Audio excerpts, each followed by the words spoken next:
Hi, I'm Paul Trapkiss. Tonight we look at one of the greatest artistic contributions from the Western Hemisphere. That's right, sonata form. Now, how many of you have heard of sonata form? Great! Sonata form is a structure that tons of orchestral music follows. In the world of popular music, you hear a lot of songs that follow a structure called verse-chorus form, which you're probably already familiar with. So normally you hear some kind of introduction section,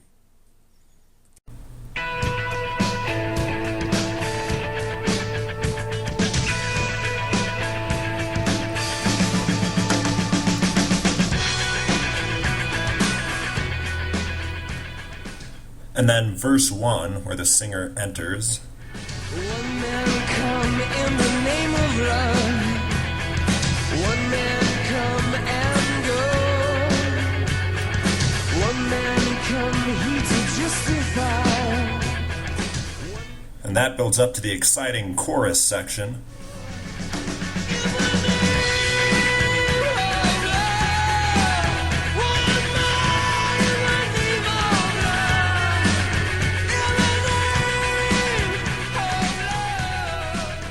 Then you hear verse 2. One man come on a barbed wire fence. One man he wears. And then another chorus section.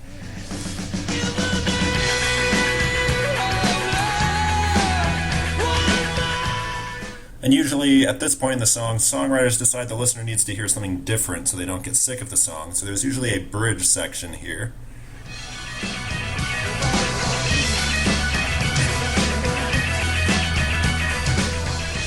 And then we end with a verse and a chorus. April 4, shut rings out in Memphis.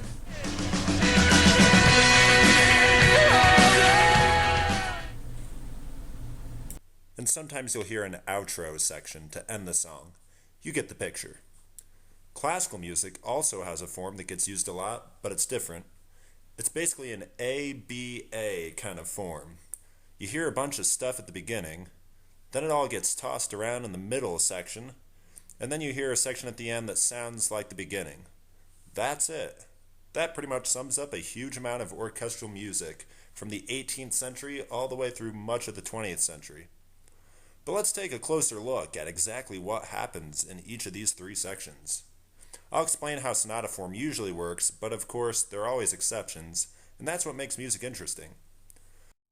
Those three sections in sonata form are called the exposition, development, and recapitulation. Let's look at the first section. The first section, the exposition, is where the composer introduces two different musical themes to you, the listener. Here's the first theme from Mozart's Symphony No. 40, first movement.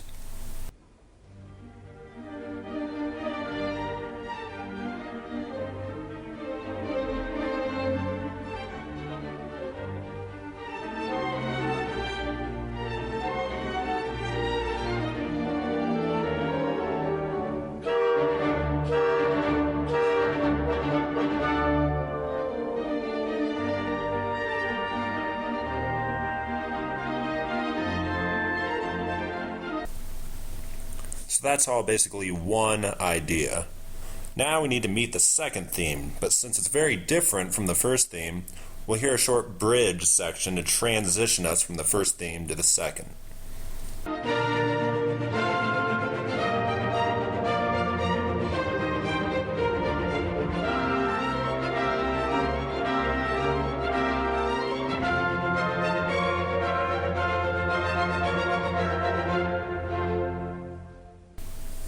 That was the bridge. Now we'll hear the second theme. Notice how it provides a contrast to the first theme.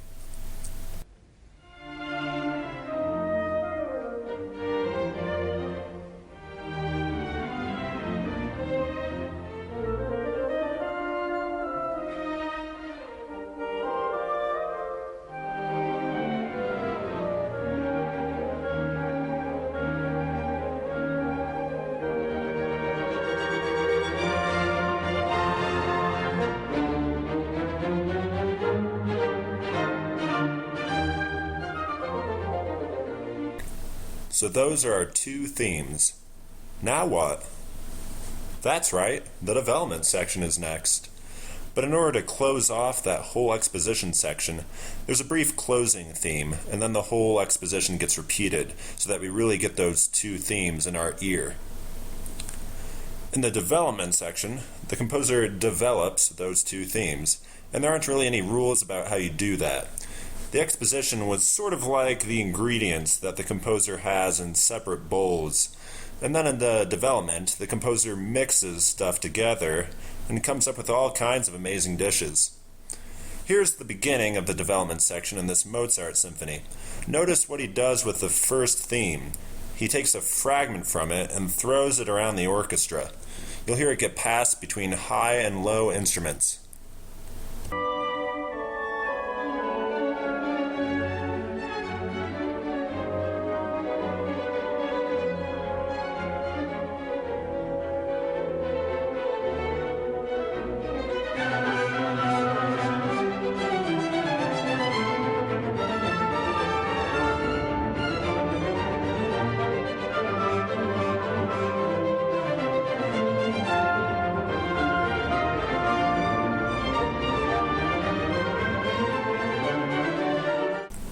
And so on. So the composer continues to experiment through the end of the development section.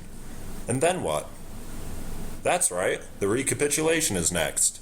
This is where the material from the exposition comes back.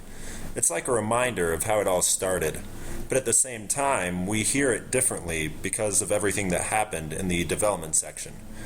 It's like we met two people in the exposition, and then did a bunch of fun stuff in the development, and then in the recapitulation, we know them more, so we see them differently. In fact, the composer will alter things in the recapitulation so that it's not the exact same as the exposition. For example, listen to theme 2 in the exposition and then again in the recapitulation. Here it is in the exposition.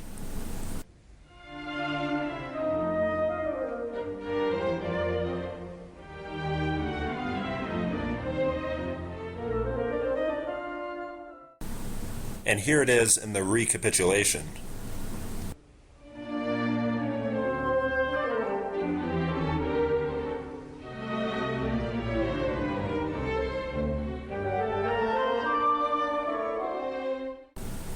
What's different? That's right, it's in minor now. It's like he's making it clear that we're not going to have a happy ending. Alright, now let's recap what we've gone over. Get it? Recap? You're about to hear the whole piece straight through, and first you'll hear the exposition. That's where we meet the first theme and the contrasting second theme. Then we'll hear Mozart's mixing and matching skills at work as he develops those themes in the development section. And finally, we'll come full circle and hear the material from the beginning return in the recapitulation section. I hope this knowledge of sonata form makes your musical journey more interesting as you listen to this piece. Knowing the form of a piece can really give you something to latch on to while you're listening, so that it's not just a big collection of random sounds. Okay, here it is. Bye.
I made this for you. Get it? What? Well, it's kind of an inside joke. It's also a true statement because I did make this for you, but it's also an inside joke. Sorry if you're not in on the joke. It has to do with these videos that you can find on YouTube. If you go onto YouTube through the internet by opening up an internet browser on your computer, which you would do by locating your browser like Firefox or Google Chrome and then opening it, just double click. Bye.